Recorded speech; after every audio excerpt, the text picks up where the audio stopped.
Buenos días. Hoy terminamos las generalidades de la farmacología y lo vamos a hacer aclarando una serie de conceptos muy importantes para la utilización correcta de los medicamentos. La terapéutica, que es el cuarto aspecto de los que analiza la farmacología en general. Es decir, el primer aspecto era qué es lo que hace el cuerpo con el medicamento que recibe. Segundo, qué hace el medicamento dentro del cuerpo. Tercero, cómo interactúa el medicamento en algunos aspectos en cuanto a la enfermedad, cómo interactúa con la enfermedad. Y el cuarto y último, estos dos últimos se relacionan mucho, es cómo se debe administrar un medicamento. Es decir, la forma de administrar un medicamento. Y es lo que vamos a entrar hoy. Vamos a mezclar un poquito de esto, pero la parte central, que son los mecanismos de acción en la enfermedad, eso sí lo vamos a dejar medicamento por medicamento, no vamos a tocarlo como forma general. El primer concepto que vamos a manejar es el concepto de dosis. ¿Qué es una dosis? Una dosis es la cantidad del principio activo de un medicamento que se administra de una sola vez y se expresa en unidad de peso, por ejemplo, miligramos, o se puede expresar en unidad de volumen, mililitros. Esto es importante porque a veces nosotros decimos, ¿qué cantidad de medicamento le doy al paciente? La dosis. Ahora, cuando hablamos de cantidad total de medicamento diaria, ya no se dice dosis, se dice dosis diaria, porque la dosis conceptualmente es la forma, o sea, la cantidad que se le da de una sola vez. Dosis diaria, dosis para 24 horas es la cantidad que se administra en el día.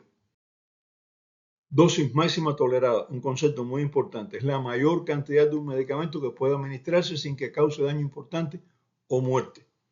También algunos le llaman dosis letal media, pero dosis letal media no es lo mismo. Bien, vamos a hacer la aclaración después de que es una dosis letal media. Y a continuación vamos a hacerlo porque se relacionan a veces y se confunde. Dosis letal media es un término de experimentación. Eso no es de terapéutica, no es de manejar el medicamento ya utilizándolo. Eso es de cuando se está experimentando con un medicamento y es la dosis a la cual la mitad de los animales con los que estamos experimentando muere. Esa es la DL50, dosis letal 50. Generalmente, muchas veces se confunde cuando se está hablando con la dosis máxima tolerada. Dosis máxima tolerada es la dosis mayor que puede administrarse un medicamento sin que aparezcan una cantidad de efectos, efectos que acompañan el medicamento siempre, pero una cantidad de efectos que ya no sean aceptables y que puedan producir un daño importante o muerte. Recuerdo un medicamento, no mencioné cuál, que empecé a trabajar en Angola y entonces me encontré que lo suministraba una dosis del doble de la dosis que se consideraba dosis máxima tolerada. Empecé a discutir con los médicos que hacían esto y me dijeron, los cardiólogos son los que lo mandan así, es un medicamento cardiovascular. Hablé con los cardiólogos y me dicen, no, pero nosotros lo mandamos así. Sí, pero fíjese, la dosis máxima tolerada que está recomendada es la mitad de la que ustedes están administrando. Y alguien me dijo, no, pero fue un cardiólogo cubano que nos enseñó esto. Y yo, bueno, aunque haya sido un cardiólogo cubano, chino o de donde sea. Pero entonces la discusión seguía y ¿qué hice? Revisé literatura en general, ¿no? Literatura reciente, los últimos 2 o 3 años, y le llevé ahí una serie de artículos, 32 artículos, si mal no recuerdo, que trataban de la dosis máxima de ese medicamento. Incluso la mayor parte de ellos decía efectos intolerables a dosis máxima tolerada. Y entonces la dosis máxima tolerada que todos utilizaban, que les recomendaban no llegar ahí si no es imprescindible, era 5 miligramos. Y ellos estaban recetando 10 miligramos. Le dije, no han tenido, no, pero los pacientes no se quejan. Bueno, gracias a Dios no han tenido problemas. Pero lo que dice toda la bibliografía revisada es que esa es la dosis doble de la máxima tolerada y no debe ser. Dosis efectiva. La dosis efectiva está muy relacionada con la dosis máxima tolerada y vamos a decir por qué. Vamos a decir por qué después. La dosis mínima, la dosis efectiva es la dosis mínima que puede tener efectos beneficiosos en este paciente. Y dosis efectiva 50, que también se maneja, es lo que se ha comprobado por experimentación que tiene efectos beneficiosos en el 50% de la población a la que se la administra. Dosis efectiva es la dosis mínima a la que esperamos beneficio. Dosis máxima tolerada es la dosis a la que decimos que los efectos indeseables que pueden aparecer se pueden aguantar.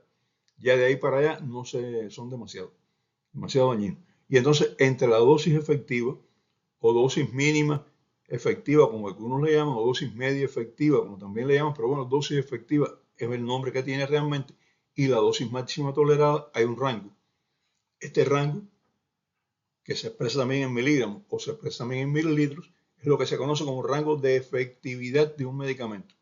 y es el intervalo de dosis que usted puede administrar. Por ejemplo, el medicamento, usted puede administrar 5 miligramos, vamos a hablar de enalapril.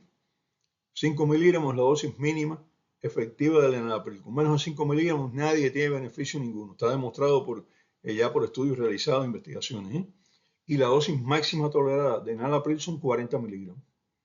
Entonces ustedes pueden comenzar el tratamiento de un paciente de 5 miligramos hacia encima y no puede pasar de 40 miligramos de enalapril en el día. En este caso estoy hablando de dosis de 24 horas. Entonces, entre 5 miligramos y 40 miligramos no hay problema. La dosis que usted necesite. Generalmente, ¿qué pasa? El médico comienza con dosis media o media baja. Por ejemplo, la dosis mínima efectiva es 5 miligramos. Bueno, pues vamos a comenzar con 10 miligramos. O vamos a comenzar con 20 miligramos. En la mayoría de los medicamentos se busca la dosis media. Es decir, la dosis entre la máxima tolerada y la efectiva. Y entonces se administra una dosis media. Si no aparecen síntomas indeseables y el beneficio es correcto, ahí se deja. Si aparecen algunos efectos, pues se reduce la dosis, un rango para reducirla, ¿no? Y siempre ya con una dosis media, si no se controla completamente el paciente, por lo menos algún beneficio tiene, se puede ir aumentando. Esto es muy importante en el manejo de las dosis de medicamentos por parte de los médicos. Un concepto importante es la vida media de un fármaco. ¿Qué cosa es la vida media de un fármaco? Es el tiempo que ese fármaco mantiene en sangre, se mantiene como biodisponible, capaz de producir efecto. O sea, la dosis aquella que estábamos hablando tiene una relación directa, la dosis efectiva, con la vida media de un fármaco. Porque usted le administra un fármaco a una persona y ese fármaco es beneficioso hasta que es metabolizado y o excretado. Y entonces el tiempo que demora la mitad del fármaco que se alcanzó como fracción disponible en ser eliminada es lo que se conoce como vida media. La vida media es el tiempo que demora un fármaco desde que es administrado y alcanza una cantidad determinada en plasma, que es lo que conocíamos como la fracción de plasma, con fracción de disponible, la biodisponibilidad del fármaco, hasta que la mitad de la biodisponibilidad se pierde, o sea, ya el efecto de él es mínimo o nulo. Eso es lo que se conoce como vida media de un fármaco. Y la vida media del fármaco determina el intervalo de dosis. ¿Qué cosa es un intervalo de dosis? Cada cuánto tiempo debe ser administrado el medicamento. Recuerden que hablábamos de la nifedipina, que se administraba antiguamente cada 12 horas o 24 horas, una dosis más alta, y que aquello lo que hacía era causar daños cardiovasculares, hasta que se dieron cuenta las investigaciones que se realizaron que había que o reducir el tiempo, o sea, administrarla cada 6 u 8 horas, o reducir la dosis, porque la dosis es aquella de 80 miligramos de nifedipina. En 24 horas o 40 cada 12 horas estaba matando a los hipertensos. Reacción adversa de un medicamento. Es importante conocer que una reacción adversa de un medicamento es cualquier evento dañino no intencional producido por un medicamento administrado a dosis terapéutica. Ese es el concepto de la Organización Mundial de la Salud. Un medicamento, o sea, cualquier efecto dañino, cualquier evento dañino, cualquier cosa, dolor de cabeza, es un evento dañino. No queremos que dé un medicamento de dolor de cabeza a un paciente. O puede ser que le dé temblores, o puede ser que le dé calambres, o puede ser que le dé cualquier cosa. Cualquier evento dañino no intencional, porque si la persona toma una cantidad determinada de un medicamento para hacerse daño, como un suicidio, o alguien le administra una cantidad determinada de un medicamento excesiva para hacerle daño, intento de asesinato o asesinato, eso no es una reacción adversa. Eso es un intento de suicidio o un suicidio, un intento de asesinato o un asesinato, si tiene resultado negativo. Así que la primera situación que tiene que ser es que aparezca relacionada con el medicamento, o sea, un síntoma no deseado, no beneficioso y que no está relacionado con y que está relacionado con la administración de un medicamento. Esa es la primera parte que hay que tener bien clara. La segunda, que no sea intencional la aparición del daño. Tercera, y muy importante, que el medicamento se administre a dosis terapéuticas. Si el medicamento se da a dosis mayores, como ya he mencionado en algunos casos en programas anteriores y en este programa, de que el médico mismo pues, prescribe un medicamento a una dosis excesiva, bueno, pues entonces eso no está considerado evento adverso. Eso es una reacción a dosis excesiva, porque ya hablábamos también que hay una dosis máxima tolerada. Si usted administra por encima de la dosis máxima tolerada, el evento adverso estaba ahí, lo único que usted hizo fue acelerarlo. Efecto primario de un fármaco. El efecto primario es el efecto que produce el fármaco y es el que nosotros queremos que produzca. Quiero reducir la tensión arterial de un paciente, el suministro nifedipina. La nifedipina que va a producir reducción de la tensión arterial es el efecto primario que yo deseo. Pero la nifedipina también puede producir dolor de cabeza. Y el dolor de cabeza acompaña muchas veces a la nifedipina, que puede ser más frecuente o más intenso en determinadas personas por otros motivos que hablaremos de ellos, pero que ese es el efecto secundario, no es el efecto que yo deseo que aparezca, pero es un efecto que va a estar presente en muchos casos. Esa es la diferencia. El efecto primario es el que yo deseo que aparezca, el efecto secundario es el que aparece por la misma acción del medicamento, pero que yo no deseo. Y un efecto colateral, ¿cuál es? El que es producido a su vez como consecuencia de un efecto primario o de un efecto secundario. Por ejemplo, en la misma nifedipina, voy a utilizar nifedipina, hablábamos que la nifedipina sublingual produce una vasodilatación muy rápida y entonces esa vasodilatación muy rápida disminuye la tensión arterial. Es lo que yo quería, el efecto primario, pero la disminución de la presión arterial en estos pacientes, ¿qué hace? Hace que disminuya la circulación de sangre, como fue muy brusca, muy rápida, no dio tiempo que los mecanismos de adaptación del cuerpo se produjeran y entonces reduce la circulación sanguínea. ¿Dónde? En el corazón. Hace que disminuya la cantidad de sangre que pasa por la arteria coronaria, que es la arteria del corazón. Si la arteria coronaria está un poco ocluida, disminuye la cantidad de sangre porque ha caído mucha presión arterial, puede aparecer un infarto miocárdico. Y el infarto miocárdico es un efecto colateral a la administración de un medicamento de forma rápida para disminuir la tensión arterial.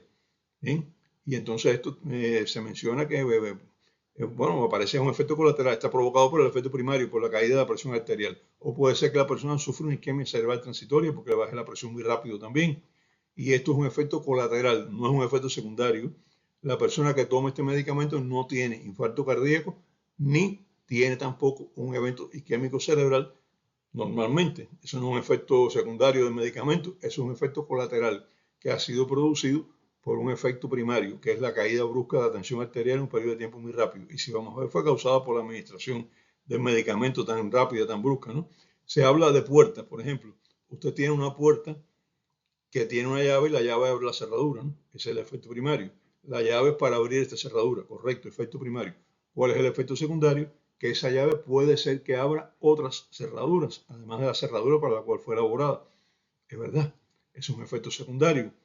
Pero si yo llego y dejo la puerta abierta, la abrí con la llave y dejo la puerta abierta y pasa cualquier cosa, lo que ocurrió porque dejé la puerta abierta no tiene directamente que ver con la llave, tiene que ver con que se abrió la puerta. Y esto es lo que se conoce como efecto colateral. Es el ejemplo de las puertas, que es un ejemplo que no es mío. Lo leí y me pareció muy interesante y muy real. La diarrea por antibiótico también es un efecto colateral. Nosotros administramos a un paciente antibiótico para cualquier cosa, pero entonces modificamos la flora intestinal, lo modificamos por vía oral, o sea, lo administramos por vía oral o es un antibiótico con eliminación hepática. Entonces modificamos la flora intestinal y la persona tiene diarrea. Nosotros nunca quisimos que esa persona tuviera diarrea, pero la administración de antibiótico en sí no causa la diarrea. La diarrea la causa un efecto secundario que es la transformación de la flora intestinal. Y por tanto la diarrea aquí es un evento colateral, efecto colateral, causado por un efecto secundario. Los antihistamínicos no se crearon para que den sueño, los antihistamínicos se crearon para que dieran o sea, para que eliminar la alergia, eliminar la histamina, las reacciones histaminérgicas. Y una persona con una reacción histaminérgica, por ejemplo, una rinitis alérgica, toma Benadrelina, le da sueño. La mejoría de la reacción alérgica, de la reacción histamínica, es el efecto primario. Es lo que nosotros buscamos. Mejoró la rinitis, correcto. La somnolencia es un efecto secundario, porque la somnolencia va acompañada del medicamento. Ya explicábamos que en algunos los antihistamínicos actuales no. Y esa persona toma un automóvil, empieza a conducir, la somnolencia se duerme y aparece un accidente. El accidente, ¿qué cosa es? Es un efecto colateral de haber estado manejando por tomar antihistamínico, pero el antihistamínico no causó el accidente, lo causó la persona que imprudentemente, teniendo sueño por un antihistamínico, tomó un automóvil y salió a conducir. Esa es la situación. La modificación que puede causar un fármaco en la acción de otro se conoce como interacción medicamentosa, muy importante. Y esta interacción medicamentosa puede aumentar los efectos del otro fármaco. Acción sinérgica. Por ejemplo, hay anticoagulantes cuando tú lo administras con determinados medicamentos, pues entonces aumenta el efecto de los anticoagulantes y puede producir hemorragia. O puede ser que disminuya el efecto del medicamento. También con anticoagulantes, algunas sustancias que hacen disminuyen el efecto de anticoagulantes y la persona puede tener trastornos de coagulación con aparición, por ejemplo, de trombo tomando un anticoagulante. Usted dice, ¿cómo es posible? Es posible porque lo asoció con un medicamento que disminuye la acción del anticoagulante.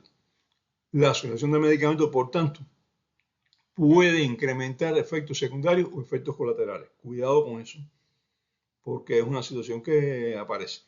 Antes de combinar dos medicamentos hay que analizar bien si ellos pueden interactuar uno con otro. Relación riesgo-beneficio. ¿Qué es la relación riesgo-beneficio? La relación riesgo-beneficio es aquella que se establece entre el riesgo que puede aparecer administrando un medicamento cualquiera, o sea, el daño que puede causar el medicamento y los beneficios que trae aparejado.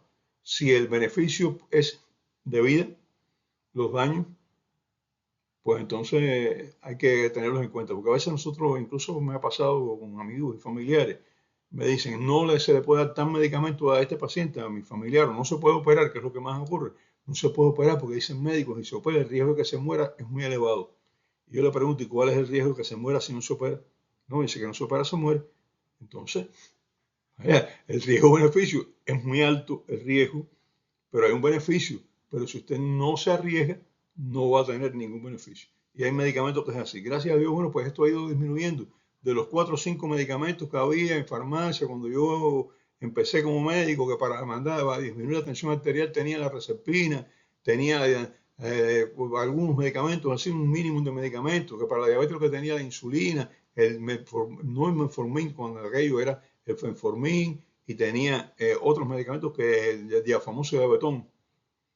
Entonces todos esos medicamentos que tenían gran cantidad de efectos secundarios han ido disminuyendo. Cada día hay más medicamentos con menos efectos secundarios. La industria farmacéutica, como hablo mal de ellos cuando quieren vender un medicamento que no sirve, les tengo que decir que también trabaja para el beneficio de todos nosotros. Si no fuera por las investigaciones de la industria farmacéutica, pues no habría medicamentos modernos. Así que hay que tenerlo en cuenta. Relación riesgo-beneficio antes de indicar un medicamento. ¿Qué riesgo puede tener este medicamento y qué beneficio trae? El riesgo, o sea, el beneficio justifica los riesgos, correcto. El beneficio es mínimo, el riesgo es grande, busque otro.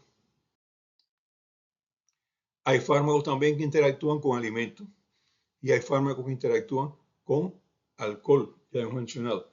Y hay fármacos que modifican los resultados del laboratorio. Usted está tomando un medicamento determinado y puede ser que modifique el resultado del laboratorio. Usted se hace la prueba del laboratorio y le salió alterada porque está tomando este medicamento. Eso está entre los errores que pueden aparecer en el laboratorio, que no son causados por el laboratorista ni por el médico. Son errores en cuanto a, un día podríamos hablar de esto. Hace años en un congreso en Angola me pidieron en un taller de laboratorio clínico que hablara de los errores que no eran errores técnicos de laboratorio. Y yo no sabía mucho de eso, pero me puse a investigar y encontré un tema enorme, bello, apasionante, largo. Lo tuve que reducir, como es lógico, pero aprendí mucho, realmente aprendí mucho. Las interacciones entre fármacos pueden ser también de muy diferentes tipos y pueden producirse por diferentes mecanismos. No voy a abrumarlos con todos, pero sí señala que a veces no parece tener relación entre ellos. Un ejemplo, un diabético utiliza insulina, muy bien, le aumenta la presión arterial, entonces le suministran beta bloqueadores, un medicamento beta bloqueador, porque el medicamento beta bloqueador disminuye la presión arterial y son muy efectivos. El diabético está de lo más bien con su presión controlada, pero tiene un efecto secundario del beta bloqueador. ¿Cuál es el efecto secundario? Que el beta bloqueador bloquea la respuesta adrenérgica del organismo. Bueno, ¿y eso qué tiene que ver con la diabetes? Bueno, lo único que tiene que ver, mientras tenga la diabetes controlada, no hay problema. Ahora, si comienza a hacer una hipoglicemia, el primer aviso de hipoglicemia es estimular el sistema adrenérgico, el sistema simpático, pero está bloqueado. Y como está bloqueado, la hipoglicemia no nos avisa. Y como no nos avisa, nos va a avisar cuando ya las células cerebrales no tengan azúcar y aparezcan los trastornos de conducta, trastornos de conciencia y el coma. O sea, el diabético insulino dependiente o el diabético que tiene riesgo de hipoglicemia no debe tomar medicamentos que bloqueen la respuesta adrenérgica. la respuesta simpática, porque nadie le va a avisar de que está haciendo hipoglicemia y puede hacer hipoglicemia grave. Y esto es una interacción que no es directa de un medicamento con el otro. Es indirecta porque va a bloquear un sistema de aviso. Y esto hay que tenerlo en cuenta también, no siempre las interacciones de medicamentos son de un medicamento con el otro, no siempre son en el sitio de metabolismo hepático, pueden ser también en una vía efectora como esta, que es una vía efectora de alarma. Algunos medicamentos necesitan el ácido gástrico para ser absorbido. Por ejemplo, el tipranavir, el amprenavir, que son antivirales, y hay algunos otros más, no solamente esto. Y entonces lo tomamos con alimento, ¿por qué? Porque me cae mejor. O alguien mismo, hasta médicos a veces dicen, no, tómatelo con alimento para que te caiga mejor. O toma antiácidos con ellos. O toma omeprazol y entonces tienes una infección viral y dicen, bueno, toma amprenavir o toma tipranavir porque tienes una infección viral, pero estás tomando omeprazol porque tienes una gastritis. Bueno, pues no se va a absorber la cantidad suficiente de tipranavir ni de amprenavir. No se va a administrar no se va a absorber la cantidad suficiente y el antiviral no está siendo efectivo.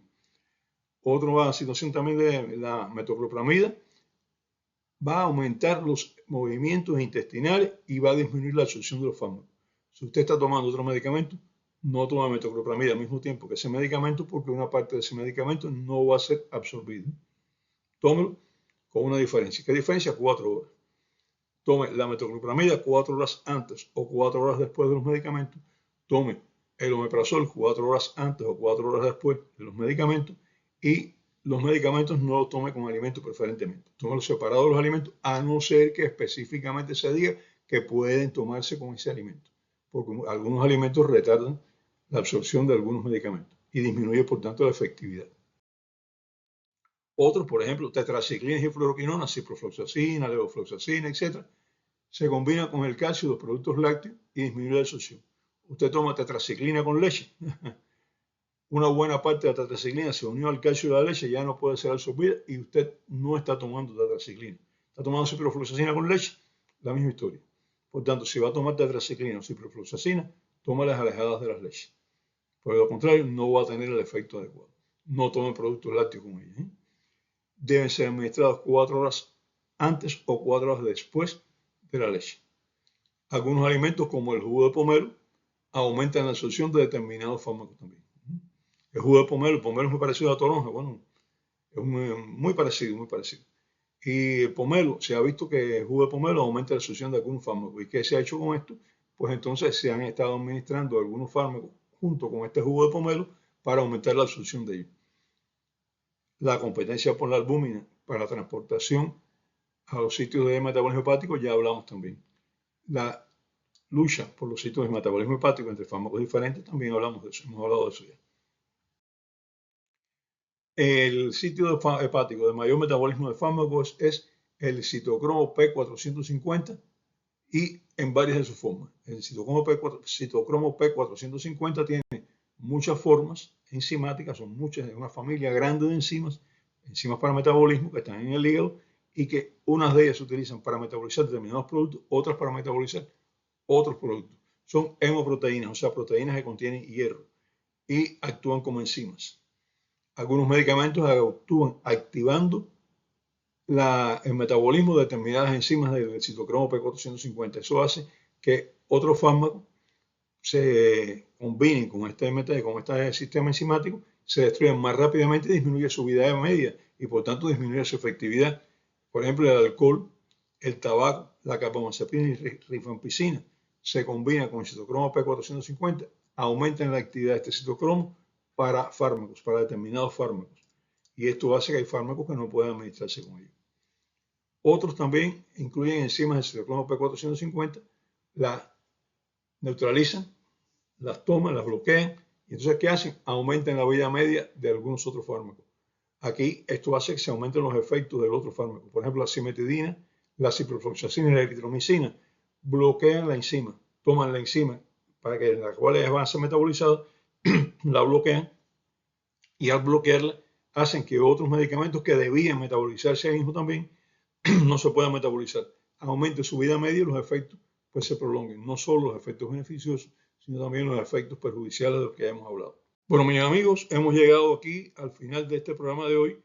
La segunda parte vamos a continuarla el próximo, ¿no? Porque es que este programa se ha extendido demasiado, ya era mucho, y estoy seguro que ustedes están cansados, ¿eh? Pero nos vemos en el próximo programa. Hasta entonces. Ahí continuamos este tema terapéutico.